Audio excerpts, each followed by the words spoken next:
we're approaching our favorite part. So Elendil mentions they have a hall of lore. I think Yeah. that's where a lot of the there are kind of like the archives. So Yeah. It's like historians, and like that's where they store all of like important stuff. Sort of like in what's it called again? In Old Town, where you become a maester, right? Like I believe there's like a library. There's like a huge library full of lore and stuff like that. yeah, okay. This is the part I found extreme. Okay, I'm sending you a picture on Discord. There's All right. actually I laughed. I laughed kind of hard when I saw it. let me actually bring this up. let me go ahead and bring this up really quick. But it's so out of place and so weird. Oh man, it was like slow motion, right? Like she was like riding slow motion. It was very like close up to her face, and I'm just like, this is like, well, first of all, this is like a waste of 1 minute. It's just like her like really happy. I'm free. Master Chief Dobby a sock. Dobby is free. The one time her face actually shows emotion. It's it's the most useless scenes ever.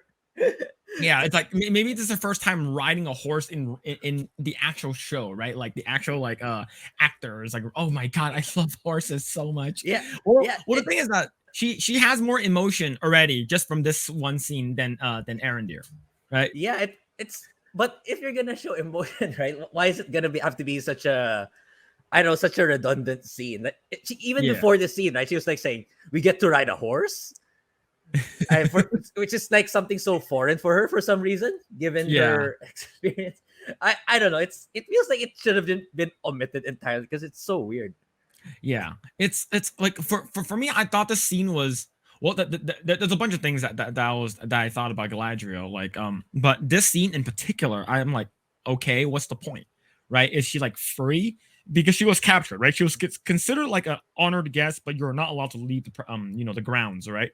So they sneak her out on a horse to go to the what's it called again? This Tower of Lore, and I don't know. This scene is like a wasted. It's like a wasted scene for her. I think that it's very. It's very weird too. Like it's like, oh, I'm on horseback.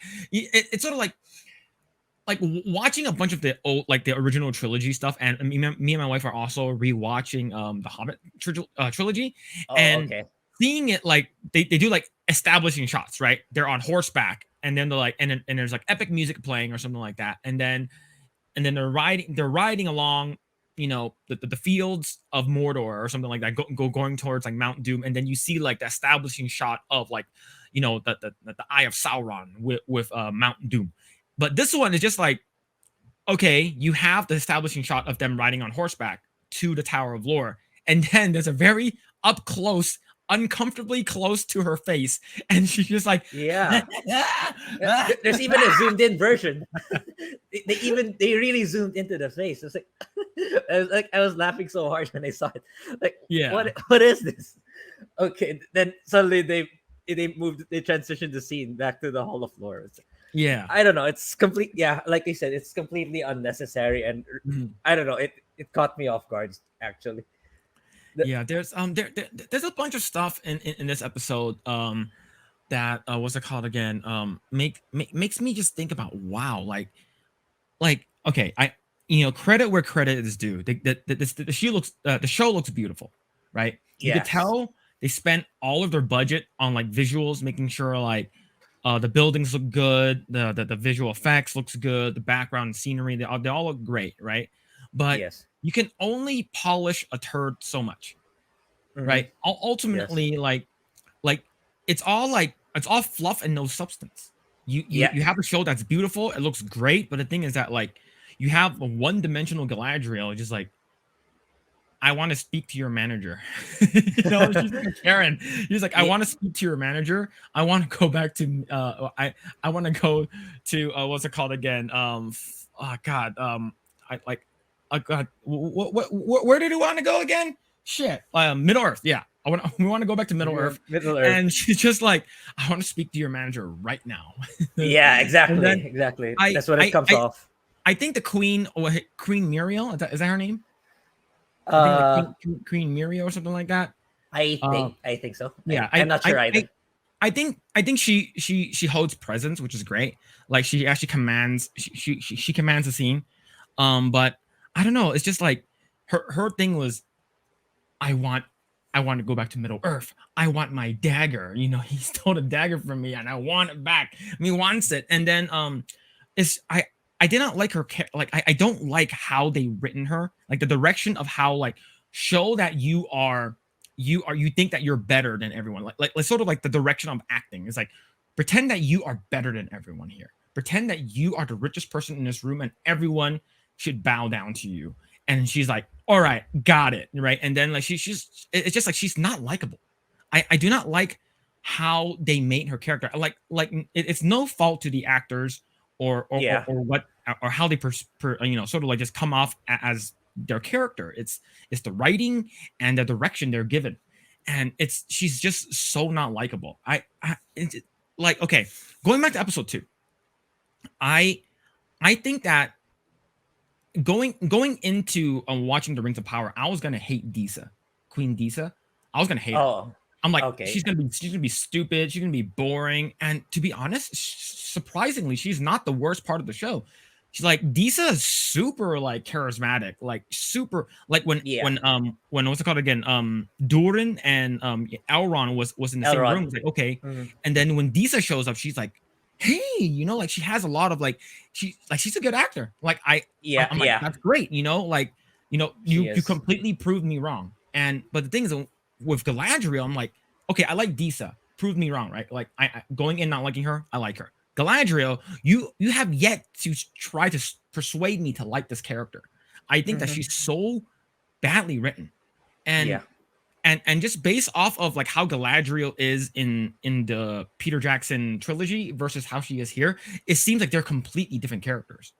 It's just like okay, this person is like, you know, like when I see Galadriel, she's more like a high elf who's like an enchantress or like some kind of priestess that like she knows how to fight, but maybe she used like casts spells or she used magic or something like that. I've never seen her as a warrior because in the Hobbit, we have me and my wife have not rewatched it yet, but we're going to be probably rewatching it sooner than later. But we were rewatching.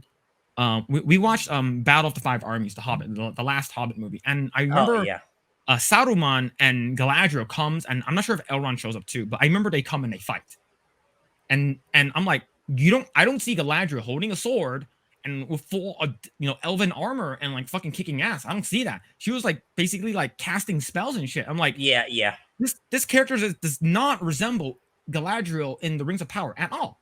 So how do you feel?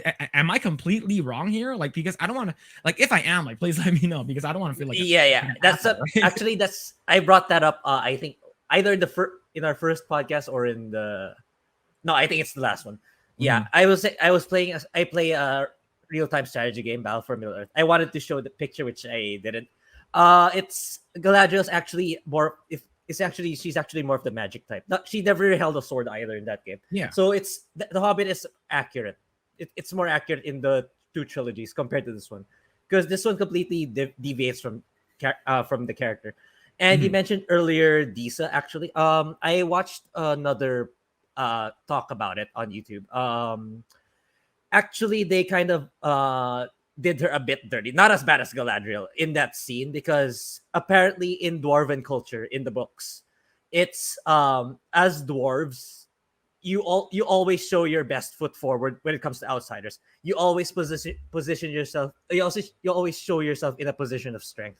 Like you absolutely do not show any form of weakness whatsoever to the other races. Like, so they did Disa dirty by making her showing the scene in front of Elrond fighting in front of Durin. According to the reviewer, to the ones talking, it's like you never do that. Not in front of an outsider, because that shows vulnerability. So so in a way that although Disa is good, I agree to that, but apparently if you dig deeper into the books, like, they also did her kind of there, because the dwarves are not supposed to ever show any kind of weakness to outsiders. You always position yourself like we are perfect, we are invulnerable, we are strong. That's how you're supposed to do it. But anyway, yeah, I just wanted to add on what you just Okay, said that earlier. makes sense. Yeah, we got a comment saying that Galadriel, I'm better and having a bigger purpose than all y'all peasants. True, like, true. I definitely feel that. And what was it called again? Yeah, and I believe you're absolutely correct. Like just going back and watching The Hobbit, like the dwarves is, you know, Hobbits revolved around you know, like what's it called again? King Thorin, right? And him and dirt like 12 of his other like dwarves are like they're very proud race. They're like, you know, like we are dwarves and like we don't have any weaknesses, and even though we're small and stuff like that, we, you know, it's and showing Disa is so showing that you're your weak side. You're like, oh, you know, don't do that, don't do this and stuff like that. Like I definitely understand. Like it's like, yeah, that's not how like dwarves are in the book, or probably like, you know, in the movies. And like, what's it called again? Like I remember Peter Jackson, like he was being interviewed. It's like, oh, he was being asked like, wait, what do you want to do? He said that I do not, I just want to make a movie that represents the books. You know, like he said, he basically says that he doesn't want to, like, you know, sort of divert from what the original you know, source material was from Tolkien.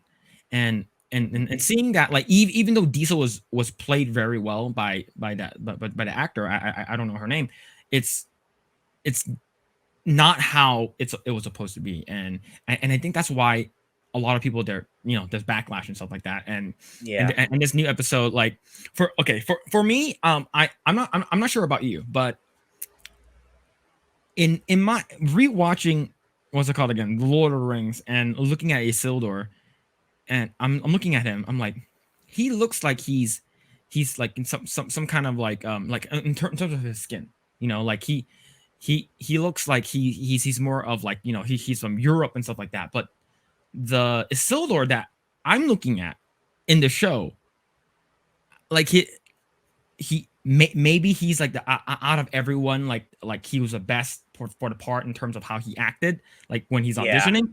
But in terms of skin color, it's completely off. Like this one looked like he's like, I don't know, like Egyptian, like maybe a dark Italian or Hispanic. Isildur is like white. He's like white.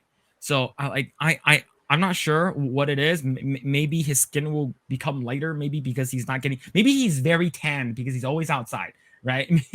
Like, but it's just like it does not remind me. Like for me, like, okay, yeah, you have Isildur, you know, Elendil, and then you have what's it called again? You have Galadriel and like Elrond and stuff like that. You have all these people because Elendil, and I forgot who was the original elf, that's sort of the elf king from Galadriel. I forgot his name, but he is supposed to lead the war against Sauron in sort of with the epilogue of how Sauron was taken down in Lord of the Rings, Fellowship of the Ring. It was I believe it was Isildur, Elendil, that one elf, and what's it called again, Elrond. And like, and for me, I'm just like Tolkien wrote this to be like a mythology or a fantasy based off of like, you know, like just Europe, like European like mythology. And for me, it's just like, it's all, I think this is all over the place. I feel like this is like a very expensive fan fiction. Yeah, agreed. But because if you're gonna pick up the source material, in my opinion, you gotta at least respect it, at least to a certain degree. If you're gonna take some liberties, you make sure it still respects the source material. I don't know why there's so TV series like they like to do their own takes, even though it's they're dismissing what made them good to begin with, kind of like Halo. I think Halo's also just as bad, given what they did to Master Chief. But anyway, yeah. Thanks for checking out this segment of the Project Eggroll podcast. If you like what we do here, please like, share, subscribe, hit the notification bell, and you will know next time when we go live. We do go live every Saturday at 8 p.m. Once again, we are just getting started. Tons of more video to come. Thanks, and we'll see you guys next time.